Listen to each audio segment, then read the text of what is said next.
지금 이 순간 당신은 한 사람의 부모로서 당신의 오랜 헌신이 어떻게 평가받고 있는지를 돌아보게 됩니다. 자식 키운 보람이라는 게 과연 남아있는지 문득 불안해질 때가 있죠. 정작 노년이 되니 내가 그토록 아꼈던 자식에게 무시당하고 때론 험한 말까지 들으며 작아지는 나를 발견합니다.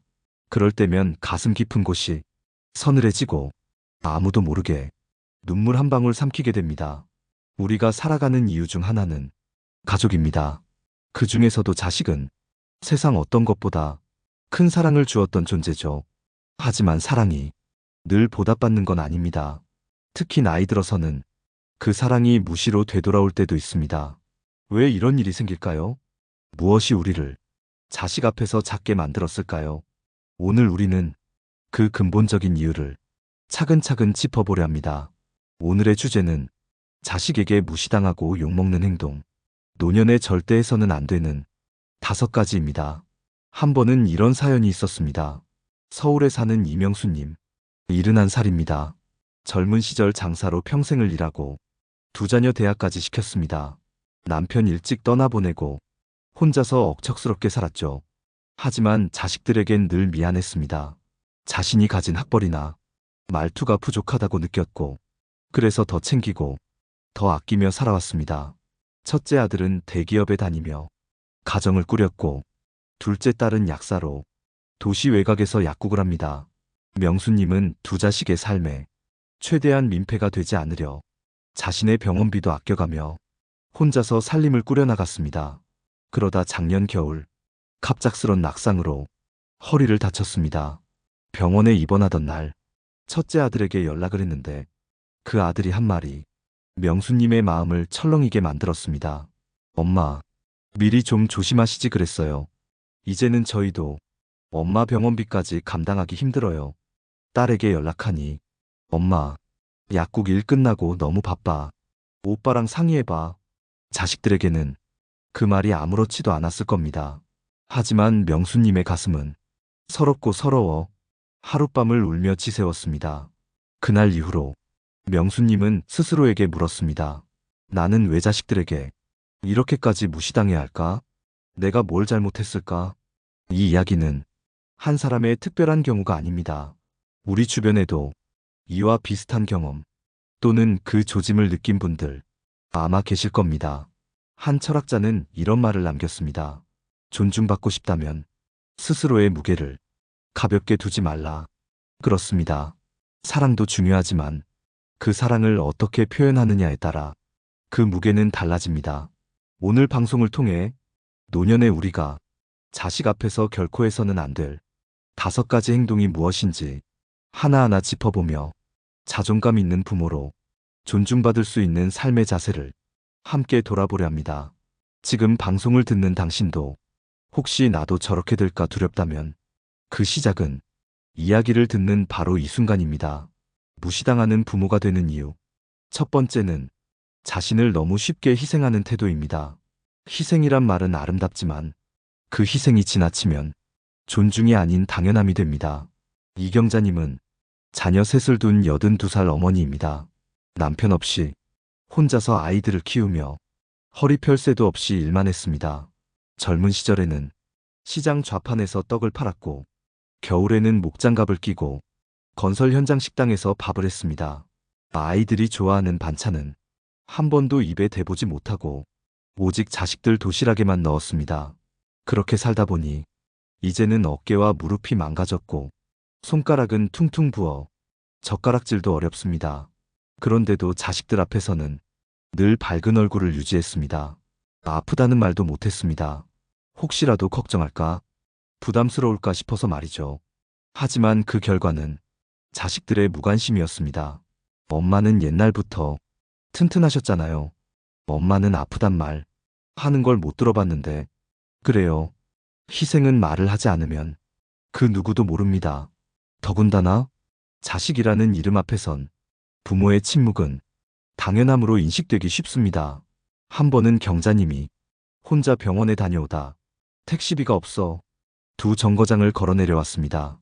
그 모습을 며느리가 우연히 봤다고 합니다. 그리고 집에 돌아가 아들에게 이렇게 말했다고 합니다. 어머님, 아직도 힘 있으시던데 노후 준비는 하셨대? 그 말에 경자님은 밤새 잠을 이루지 못했다고 합니다. 내가 평생 너희 먹이고 입히며 살아왔는데 결국 내 모습이 힘 있으니 돈 있으니 알아서 하라는 말로 돌아오다니. 희생은 사랑입니다. 하지만 그 사랑은 보여져야 하고 때로는 말해져야 하며 무엇보다 스스로의 경계를 지켜야 존중받을 수 있습니다.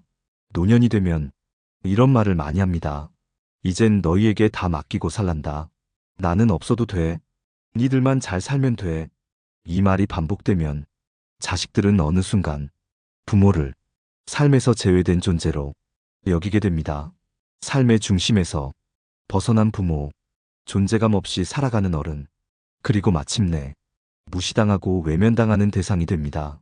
우리는 어릴 때 자식들에게 이렇게 가르쳤습니다. 사람이 너무 착하기만 해선 안 돼. 자기 생각도 있어야 해. 그 말을 이제 우리 자신에게도 해줘야 할 때입니다. 가장 먼저 바뀌어야 할 건 희생을 당연시하는 우리 자신의 태도입니다. 공자는 이렇게 말했습니다. 사람이 사람답기 위해선 자신을 사랑하는 마음이 먼저 있어야 한다. 그 사랑은 스스로를 귀하게 여기는 마음입니다. 여러분은 스스로를 귀하게 여기고 계신가요? 혹시 내 희생을 누군가가 고마워해 주길 바라며 말없이 삼키고 계시진 않나요? 이제는 그 침묵을 멈춰야 할 때입니다. 자식에게조차 당연히 여겨지지 않기 위해선 우리가 먼저 나 자신을 당연히 여기지 말아야 합니다. 무시당하는 부모가 되는 이유. 두 번째는 끝없는 간섭입니다. 사랑이라는 이름으로 자식의 삶에 깊숙이 개입하는 부모. 그 마음은 애틋하지만 그 결과는 서로를 지치게 만드는 고리가 됩니다. 김동환님은 70여 살에 접어든 은퇴 공무원입니다. 젊은 시절 공직에서 책임감 있게 일했고 두 자녀도 모두 명문대를 나와 안정적인 삶을 살고 있습니다. 하지만 문제는 은퇴 이후 생겼습니다. 시간이 남자 동환님은 자식들의 일상에 하나씩 개입하기 시작했습니다. 아들의 육아 방식, 며느리의 식단 구성, 딸의 결혼 생활에 대한 조언까지. 본인은 도움의 말이라 여겼지만 자식들 입장은 달랐습니다. 아버지, 그건 우리 방식이 있어요. 그냥 지켜봐 주세요. 저희가 알아서 할게요. 처음엔 정중했던 말들이 시간이 지나며 날이 서기 시작했습니다. 아버지가 자꾸 그러시니까 대화가 힘들어요. 우리 집 일에 너무 깊이 관여하지 마세요. 동환님은 서운했습니다. 왜 저렇게 말할까? 내가 잘 되라고 하는 말인데. 그러나 곰곰이 생각해보니 문제는 자신에게도 있었습니다. 자식의 집에 가면 냉장고 문을 열어보고 손주의 학원 스케줄을 묻고 거실 청소 상태에 잔소리를 했던 지난 날들이 떠올랐습니다. 사랑이라는 말 뒤에 진심이 가려져선 안 됩니다. 조언은 타이밍이 있어야 하고 말에는 자리를 가려야 합니다. 자식이 원하는 건 조언보다는 지지일 수 있고 비판보다는 포용일 수 있습니다. 자녀들은 자신만의 방식으로 삶을 꾸려가고 있습니다. 그 방식이 틀리지 않았음에도 우리는 자꾸 정답을 말하려 합니다. 그 순간 자식은 부모를 부담으로 느끼고 멀어집니다. 자식에게 존중받기 위해서는 거리두기를 배워야 합니다. 물리적 거리보다 정서적 거리에서 자유를 인정하는 것이 진정한 사랑입니다. 한 고전에는 이런 말이 있습니다. 오래 머무는 구름은 해를 가리고 지나가는 바람은 향기를 남긴다. 자식의 인생에 지나가는 바람처럼 필요할 때 기꺼이 다가가고 그 외의 시간에는 묵묵히 응원하는 존재가 되는 것. 그것이 노년 부모의 지혜입니다. 청취자 여러분, 혹시 최근에 자식에게 잔소리를 한 적은 없나요? 혹은 그들의 방식이 못마땅해 은근히 비교하거나 말을 돌려 충고하진 않았나요? 그것이 당신을 무시하게 만드는 첫 단추일지도 모릅니다. 사랑은 때로 아무 말 없이 지켜보는 일입니다. 그리고 그것이 진짜 깊은 사랑의 시작일지도 모릅니다. 무시당하는 부모가 되는 이유. 세 번째는 경제적 자립을 포기하는 태도입니다. 돈 이야기를 하면 왠지 마음이 불편해지죠.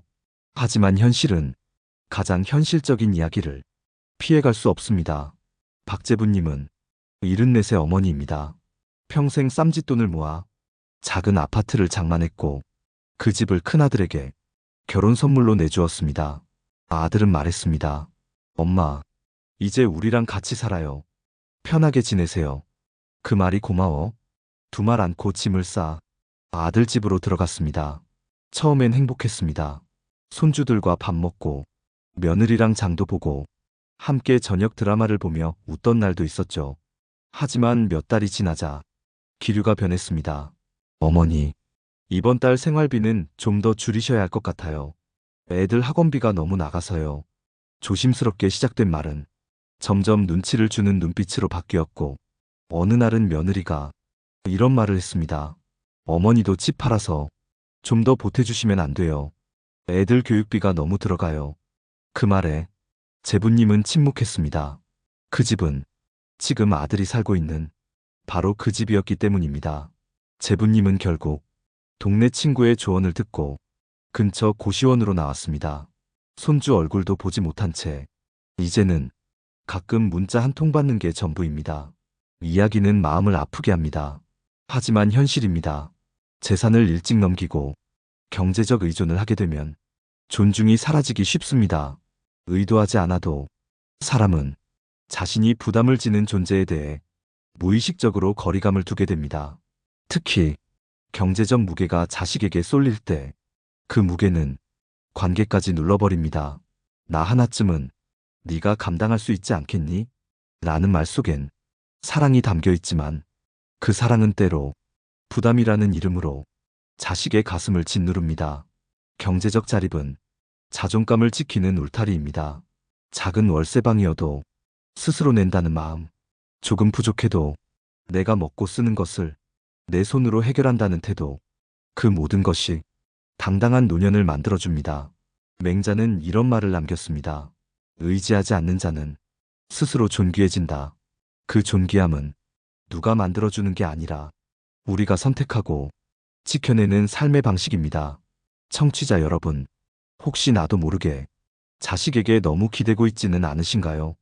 경제적으로, 감정적으로, 언제부터인가 그들의 도움 없이는 하루를 시작하기 어려워지진 않았나요?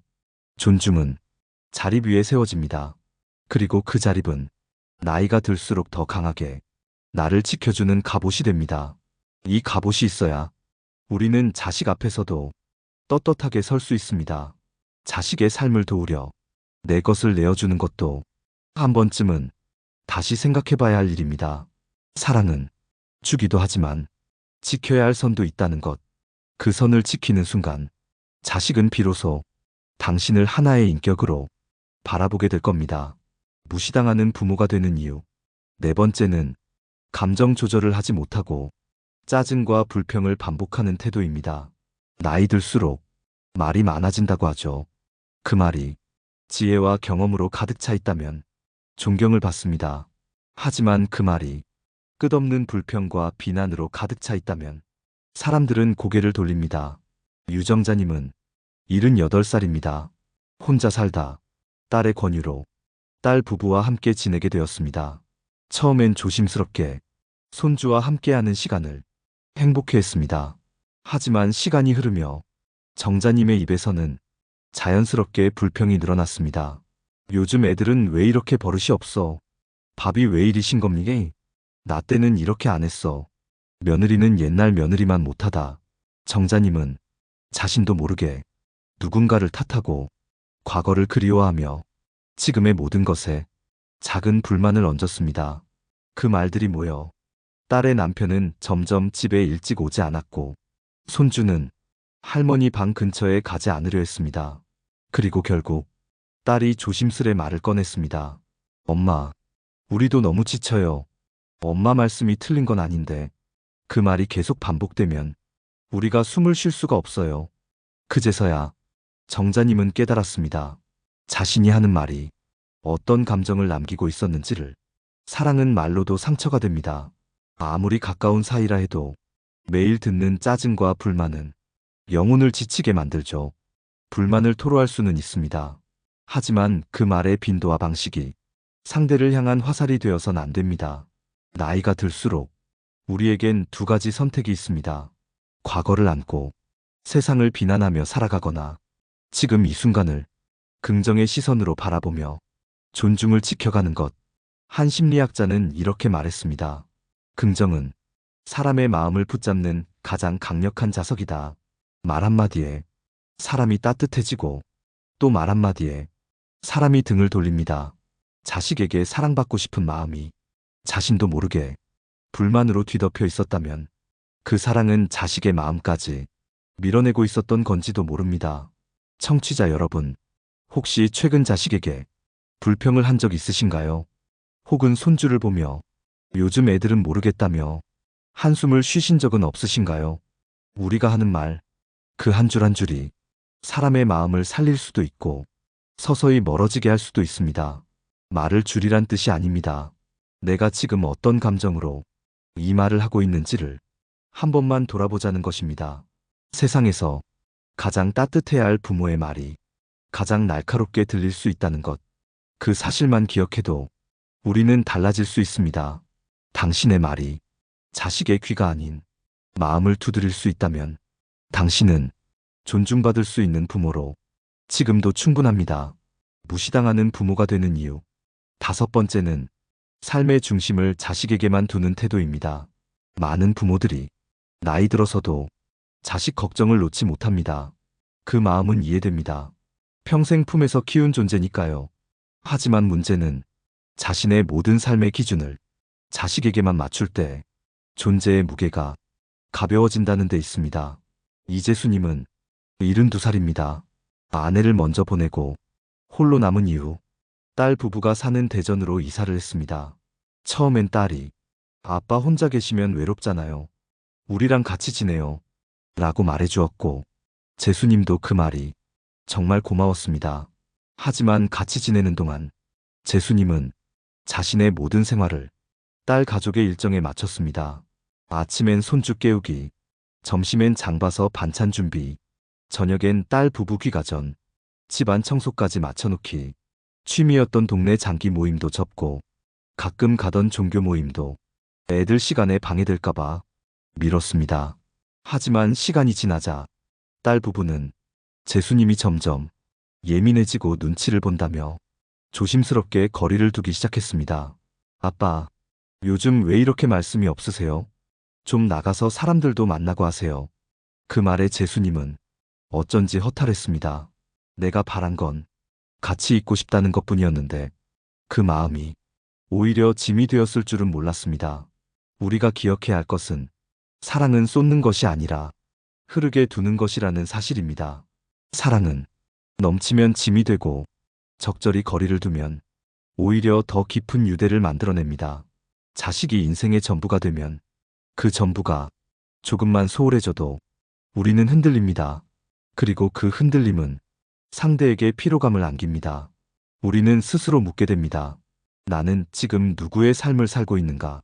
나의 기쁨은 무엇이고 나의 하루는 무엇으로 채워지고 있는가?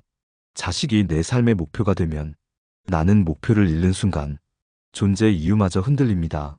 이순신 장군의 말 중에 이런 문장이 있습니다. 살고자 하면 죽을 것이요. 죽고자 하면 살 것이다. 이 말을 지금 우리 삶에 대입하면 이렇게 해석할 수 있습니다. 누군가에게 매달려 살려 하면 존엄을 잃고 스스로 삶을 꾸려가려 하면 존중을 얻게 된다. 청취자 여러분, 당신의 하루는 자식이 주는 전화 한 통에만 의지하고 있진 않나요?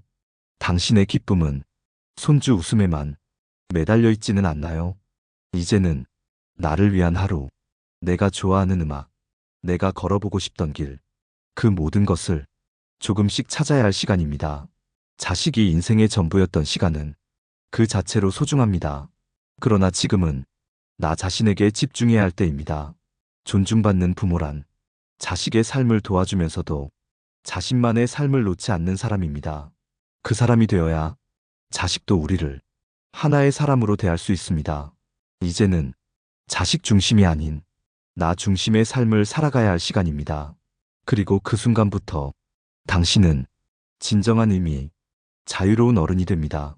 우리는 오늘 자식에게 무시당하고 욕먹는 노년의 5가지 행동에 대해 하나하나 짚어보았습니다. 첫 번째, 자신을 지나치게 희생하며 존중의 경계를 무너뜨린 태도. 두 번째, 자식의 삶에 끝없이 개입하고 간섭하려 했던 태도. 세 번째, 경제적 자립을 포기하고 부담을 자식에게 넘긴 태도. 네 번째, 감정을 조절하지 못한 채 짜증과 불평을 반복한 태도. 다섯 번째, 삶의 중심을 자식에게만 두며 자신의 삶을 잃어버린 태도. 이 5가지는 모두 사랑이라는 마음에서 시작되었지만 결국엔 존중을 잃고 관계가 멀어지게 만드는 아픈 결과로 이어졌습니다. 사랑이란 항상 좋은 결과만을 가져오는 게 아닙니다. 방식이 잘못되면 그 사랑은 무게가 되고 부담이 되고 결국은 무시당하는 이유가 됩니다. 이 방송을 듣는 당신도 아마 한 번쯤은 내가 이렇게 했는데 왜 애들이 날 이렇게 대하지 하고 속상해한 적이 있었을 겁니다. 하지만 그 질문의 답은 언제나 상대가 아닌 내 안에 있습니다. 우리는 늙었다고 작아져야 할 이유가 없습니다. 오히려 지금 이 시기야말로 더 단단한 나로 살아가야 할 중요한 시점입니다. 존중은 나이에서 오지 않습니다. 경제력에서도 오지 않고 말을 많이 한다고 생기지 않습니다. 존중은 자신을 귀하게 여기는 태도에서 시작됩니다.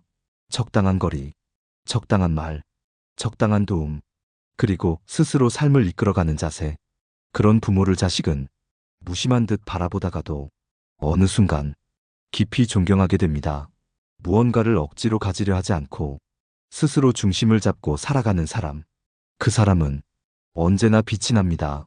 청취자 여러분, 이제는 묻겠습니다.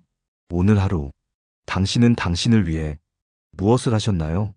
오늘 아침 당신은 스스로에게 얼마나 따뜻한 말을 건네셨나요? 그리고 오늘 자식에게 바라는 게 있다면 그 바람을 먼저 당신 스스로에게 들려주셨나요? 살아온 날보다 앞으로 살아갈 날이 적다고 해도 그 하루하루는 그 누구보다 당신에게 소중해야 합니다. 당신은 누구의 부모이기 이전에 당신이라는 하나의 온전한 사람입니다. 이 방송이 당신의 하루에 조금이라도 따뜻한 울림이 되었다면 그 마음을 댓글로 남겨주세요. 당신과 같은 마음으로 살아가고 있는 사람들이 여기 많이 있다는 것을 함께 느껴보셨으면 좋겠습니다. 그리고 이런 이야기가 당신뿐 아니라 당신의 친구에게도 형제에게도 전해졌으면 좋겠다고 느끼셨다면 구독과 좋아요로 이 작은 울림을 더 많은 사람에게 전해주세요. 우리는 혼자가 아닙니다. 서로의 이야기를 들으며 서로의 상처를 보듬으며 노년의 시간을 더 따뜻하게 살아갈 수 있습니다. 따뜻한 당신의 마음. 오늘 함께 해주셔서 고맙습니다. 지금까지 지혜이쌤이었습니다.